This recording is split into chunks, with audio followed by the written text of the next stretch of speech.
One warm summer afternoon, 10-year-old Emma went down to Riverbend Creek to gather pretty stones for her collection.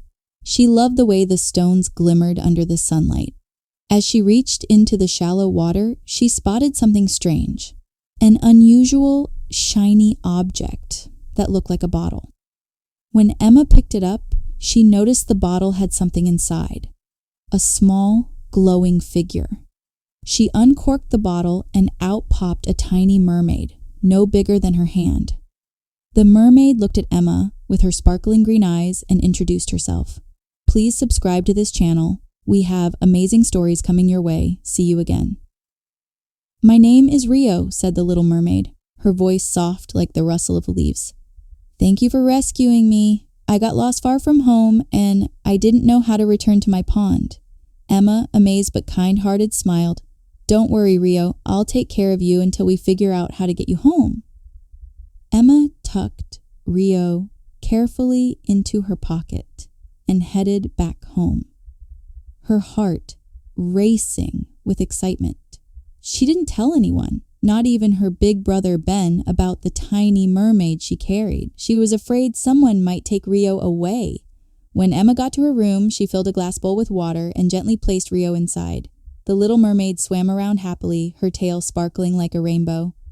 This feels nice, Rio giggled. Your water is so clear. That night, as Emma was about to go to sleep, she heard Rio whisper, Thank you for being so kind to me.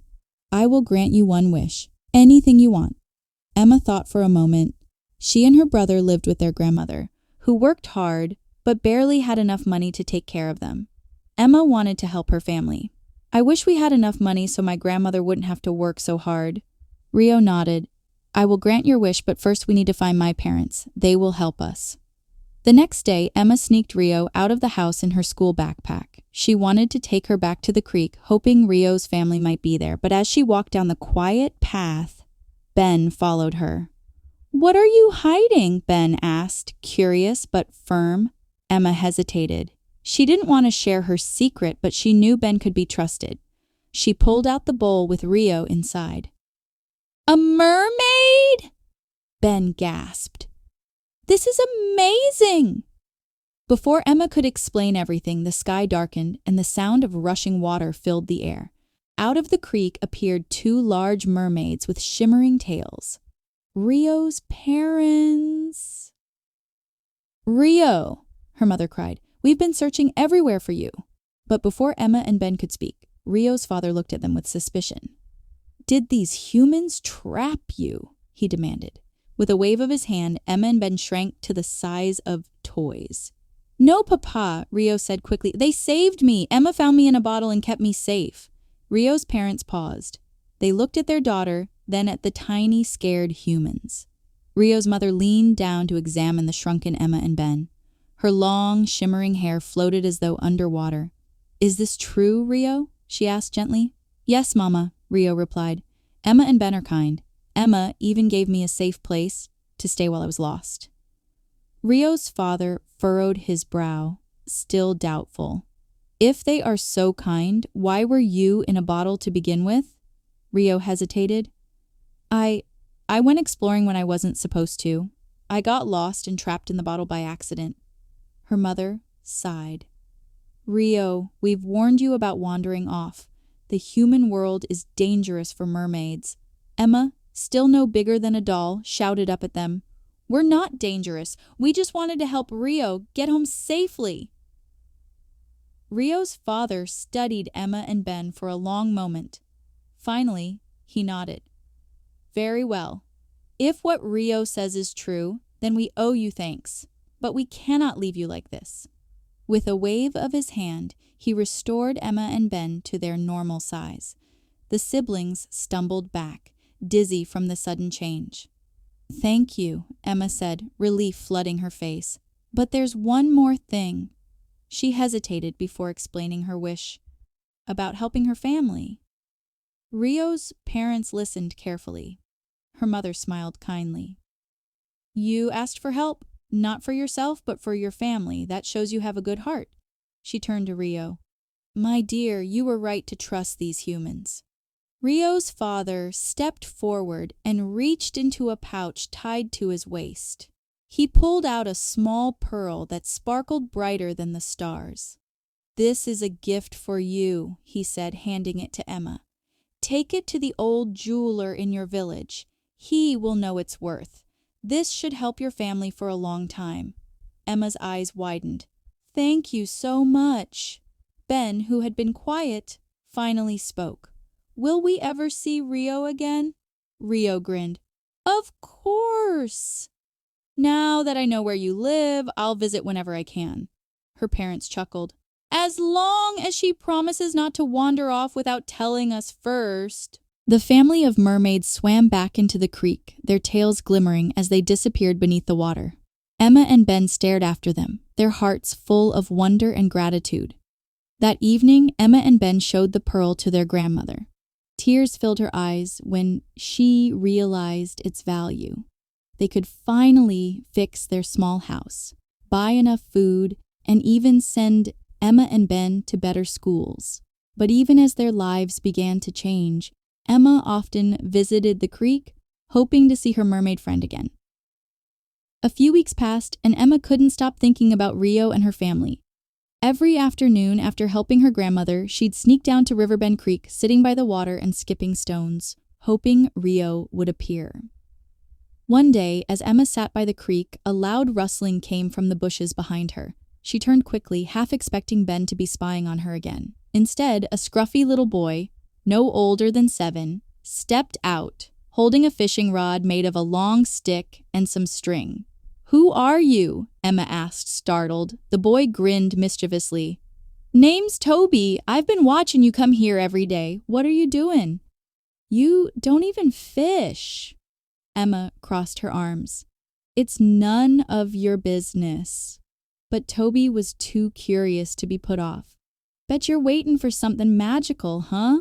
Like a fish that talks or a turtle with golden shells." Emma froze. How could he know? Was he guessing? Toby noticed her hesitation and his eyes lit up.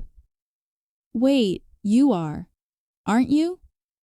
Before Emma could deny it, the water behind her bubbled, and up popped Rio.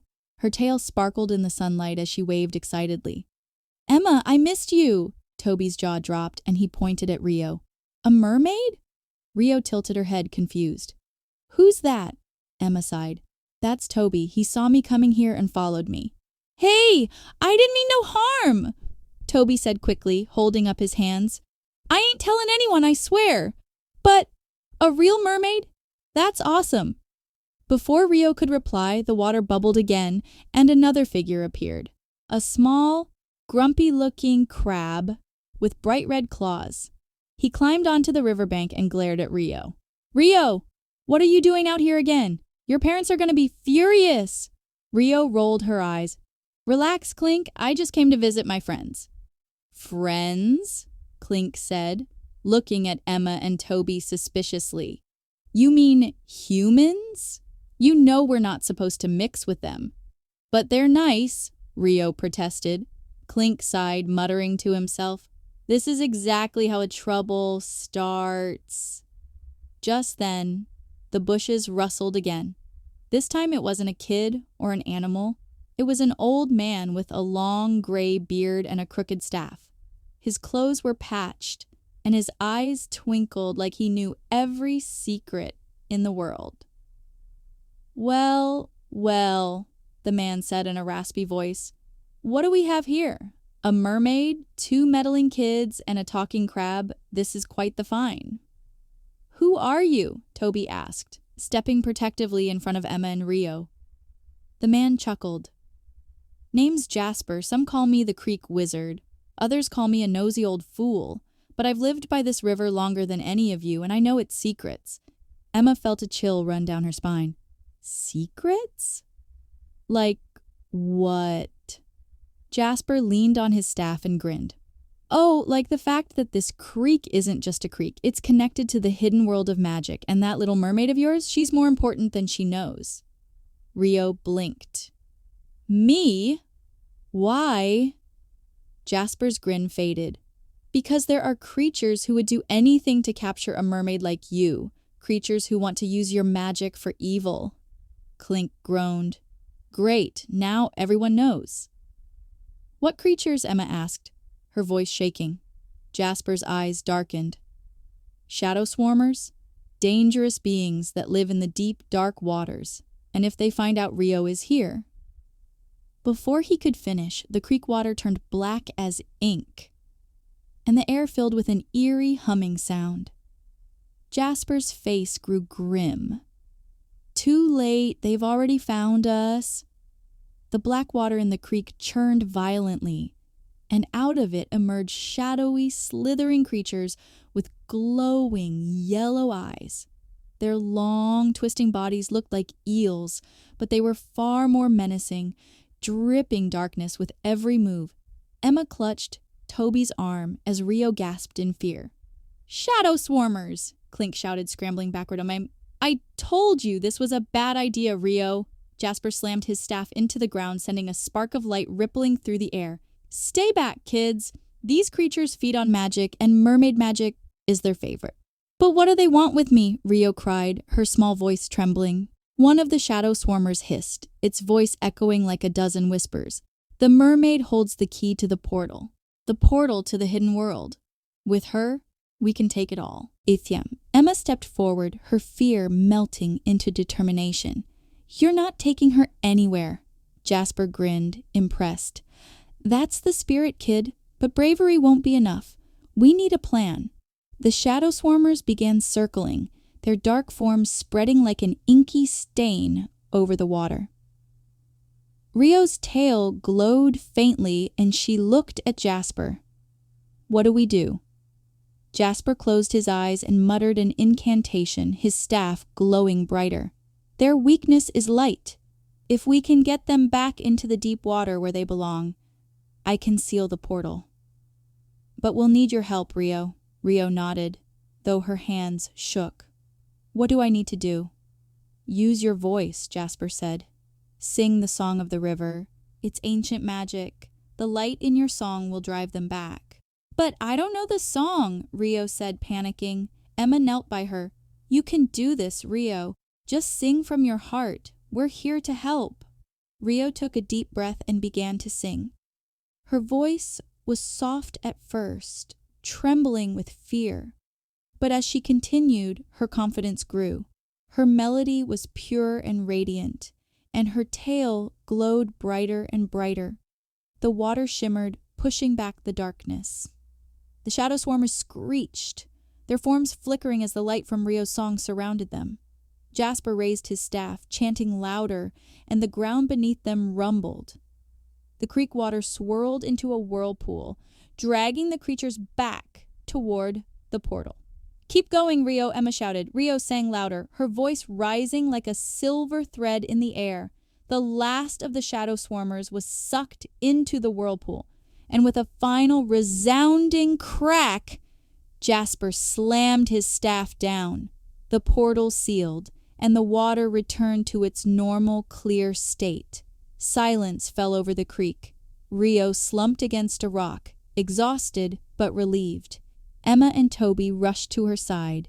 You did it, Emma said, hugging her. Clink, who had been hiding behind a log, poked his head out. I guess that wasn't half bad for a human team-up. Jasper leaned on his staff, smiling. Well done, all of you. The creek and the hidden world are safe for now. Rio looked up at Jasper. Thank you for believing in me. The old wizard nodded. You've got more power than you know, little mermaid. Use it wisely. As the sun began to set, Rio's parents emerged from the water, their faces filled with pride and relief. Rio, we're so proud of you, her mother said, pulling her into a hug. Her father turned to Emma and Toby. Thank you for protecting our daughter. You'll always have friends in the hidden world. Rio hugged Emma tightly. I'll visit whenever I can, she promised. And we'll be waiting, Emma said, smiling. As Rio and her family disappeared into the water, Jasper tipped his hat to the kids. Well, my work here is done. Keep an eye on the creek. Magic has a way of finding those with kind hearts. With that, Jasper vanished into the woods, leaving Emma and Toby standing by the now peaceful creek. "Think we'll ever see them again?" Toby asked. Emma smiled. "I know we will." Hand in hand, they walked back home, ready to share their extraordinary story with their grandmother, knowing their lives had been forever changed. The end. Thank you for watching. Please subscribe to this channel. We have amazing stories coming your way. See you again.